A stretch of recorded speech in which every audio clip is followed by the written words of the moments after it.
Hi everyone, back with another easy keto recipe. This recipe will serve 2 to 4 people and it's a creamy beef, bacon, and green bean hot dish. Here's what you will need.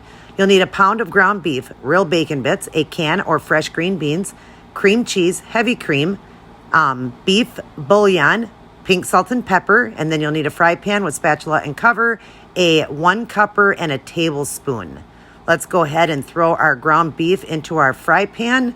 I'm going to break it up into pretty good bite-sized pieces, pretty chunky, and turn it on a medium heat. Over that, you want to add the pink salt and pepper and just keep mixing it, but you're going to cover it in between and keep going until it's fully cooked. You'll see the picture here.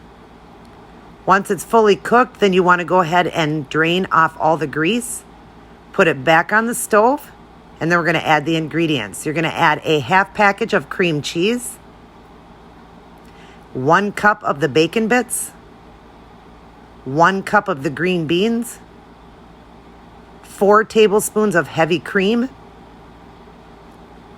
1 tablespoon of the beef bouillon, and then also add some more black pepper over the top of it. Give this a good mix and keep mixing until the cream cheese melts down. Keep it on a medium heat. Once it's all mixed together and the cheese has melted down, you'll see the picture here, then we're going to turn it on a simmer. And you're going to cover it and just let all the flavors come together for about 5 minutes.